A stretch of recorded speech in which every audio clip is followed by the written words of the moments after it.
क्या तुम्हें कभी ऐसा महसूस हुआ है कि तुम्हारे अंदर टैलेंट है, आइडियोलॉजी और सपने भी हैं, लेकिन जब भी मौका आता है तुम पीछे हट जाते हो? तुम किसी स्टेज पर खड़े इंसान को देखकर सोचते हो कि यार मैं भी ऐसा कर सकता हूँ, लेकिन फिर भी तुम वहीं बैठे रह जाते हो। क्योंकि फ़र्क सिर्फ इतना है कि उसके पास कॉन्फिडेंस है और तुम्हारे पास नहीं।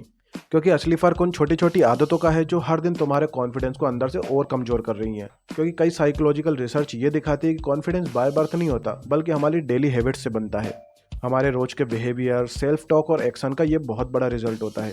क्योंकि 2022 में एक बिहेवियरल साइंस करके एक रिसर्च पब्लिक हुई थी, जिसमें ये बताया गया था कि जो लोग छोटे छोटे सोशल इंटरेक्शन करते हैं उनका सोशल कॉन्फिडेंस और सेल्फ इमेज काफ़ी तेज़ी से बेहतर होती है। यानी कॉन्फिडेंस सोचने से नहीं बल्कि करने से बनता है।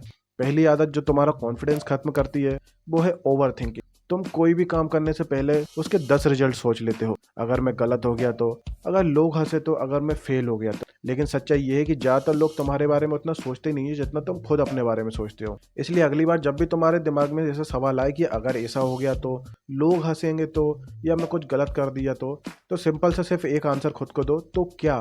लोग जज करेंगे तो क्या? लोग हंसेंगे तो क्या? और ये एक हैबिट तुम्हें काफ़ी रिलीफ देगी। इसलिए दूसरी हैबिट आती है लगातार खुद को दूसरों से कंपेयर करना। सोशल मीडिया ने इस हैबिट को और भी ज़्यादा खतरनाक बना दिया है। तुम्हें किसी की सक्सेस दिखती है लेकिन उसकी सालों की मेहनत नहीं दिखती।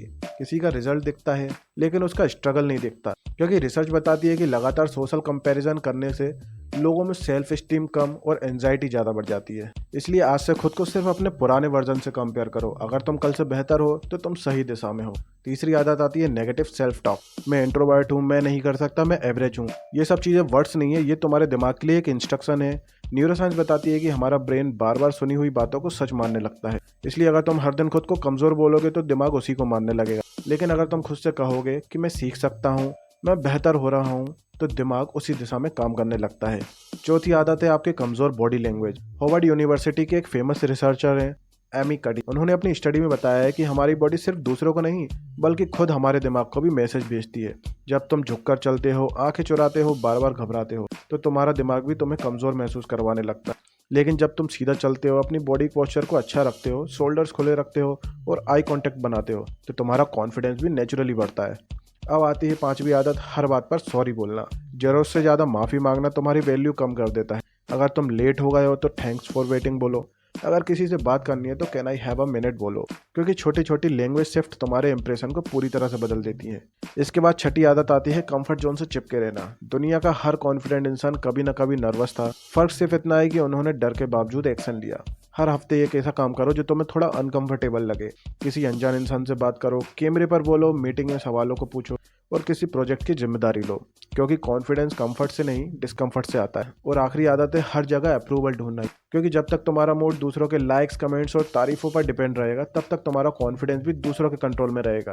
क्योंकि असली कॉन्फिडेंस तब आता है जब तुम अपना बेस्ट देते हो और फिर रिजल्ट को उसी हिसाब से एक्सपेक्ट करते हो। खुद से पूछो मैंने क्या सीखा, मैंने कैसे बेहतर किया, और यही सवाल तुम्हें अंदर से मजबूत बनाएंगे।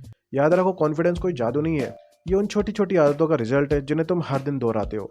और जिस दिन तुम over thinking, comparison, negative self talk, कमजोर बॉडी लैंग्वेज, ओवर अपोलॉजी और कंफर्ट जोन को छोड़ दोगे, उस दिन तुम्हारे अंदर एक अलग ही कॉन्फिडेंस बिल्ड होएगा। इसलिए अगर तुम्हें लगता है कि तुम्हारी कॉन्फिडेंस सिर्फ इन आदतों की वजह से नहीं बल्कि तुम्हारे अंदर की फॉरएवर वॉइस साइकोलॉजी की वजह से भी कमजोर हो रहा है, तो अभी हमारी पिछली वीडियो को जरूर देखें। वहाँ तुम्हें समझ में आएगा कि कई लोग टैलेंटेड होने के बाद भी कभी भी अपनी असली पोटेंशियल तक क्यों नहीं पहुँच पाते।